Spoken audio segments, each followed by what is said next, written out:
Well, hello and welcome once again to Magic Arena.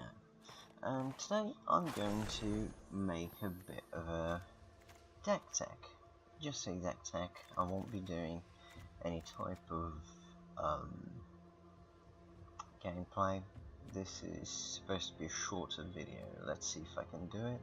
And the next videos will probably be me playing the deck. I've been testing before actually recording with it. Might change something, but likely not. Okay, this there's something wrong here. This deck shouldn't be 62, but let's begin. Opt your basic card selection. Silhouette, just amazing removal against aggressive decks. You do have to note that this only works in creatures that tap, so vigilance creatures don't, this is not removal for vigilance creatures, basically, and it's not removal for Shana. Like, plenty of people have been, like, I've made a Shana deck, and plenty of people have tried to seal away my Shana. I don't know why. They don't read the card. But Blink of an Eye is a great addition to the deck. Like, with the kicker, it's basically tempo advantage without having to sacrifice a card for it. So it's a card that replaces itself and gives you more time to try to find your stuff. Basically your combo. Essence Scatter, basically I just put this here because it's nice removal and it's clean, but it's not as efficient as it was in the last meta. Negate is good against the mirror and against some control-ish decks, and we do need that to protect our win con. Search for a Scanter, this is one of the cards I wish it was 2, maybe not 3, because 3 would be a bit too much, but in general Search for a Scanter is great with the combo. It helps you to recast the actual second sun, if you have it as a land, of course. Gideon of the Trials.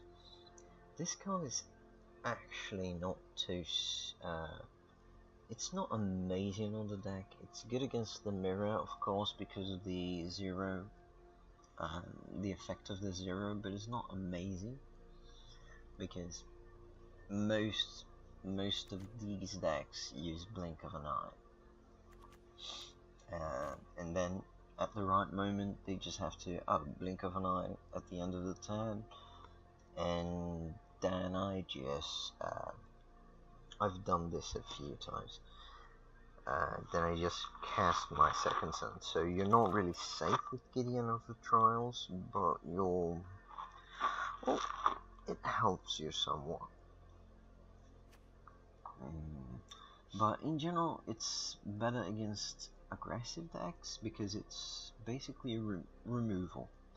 Every turn you prevent the damage from what you don't like from the biggest thing, and yeah, that's it.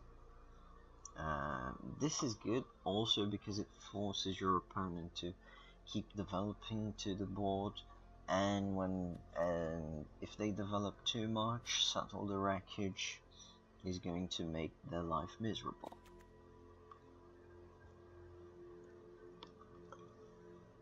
Okay, Slaughter the Strong. This is very good if the opponent has like a go wide strategy with loads of anthems. Usually Vampires has to sacrifice everything but one, at most 2 creatures, and this really makes us really gets us to a good position. And I do like the card. It's been underperforming, but in general I believe it's a fine card. Cancel is just your regular cancel. It's a great card. It's very useful. Champion of Wits, it's here to just help us dig, but I'm thinking of taking it out. It's useful, but it's not great. I mean, you're not really playing this on curve. Probably. Maybe you are sometimes. Supreme Will. Supreme Will is great on the early game, but with the next card and with longer games, Supreme Will starts to get less useful, but it still replaces itself, and you have some selection with it. And sometimes the selection is actually what you want to help you with the approach.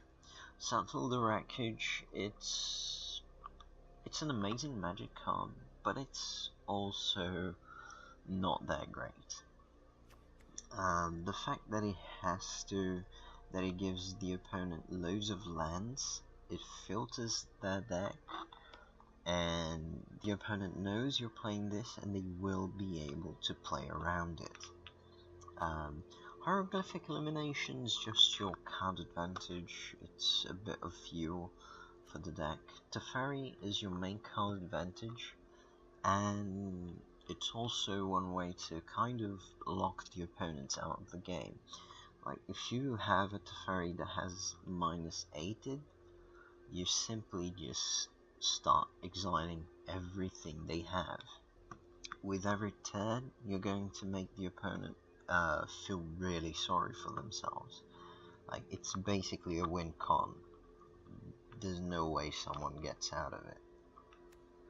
Approach of the Second Sun, or Real Win con. It's a very good magic card. It's basically a combo of one card.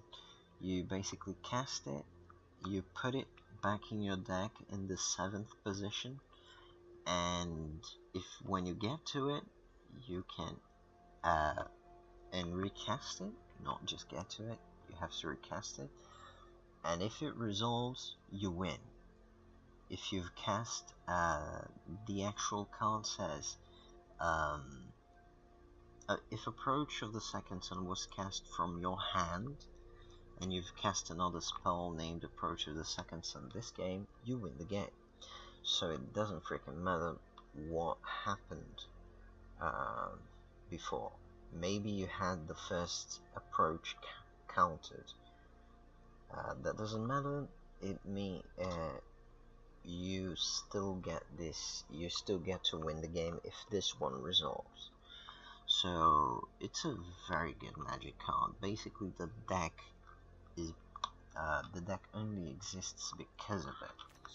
And in general, I think the deck is very nice. It's somewhat well positioned. It's not great against aggressive decks, but the UW Historic is a good matchup, I would say. A relatively good matchup. Syncopates to have a few more counterspells. I think I should have only 2. And Pull from Tomorrow, it's basically one of my additions. Not everyone is running those. And, well, what can I say? It's just a good magic card. It's instant. You draw loads of cards. Yeah, it's just useful magic. And in general, this is a deck. That is it.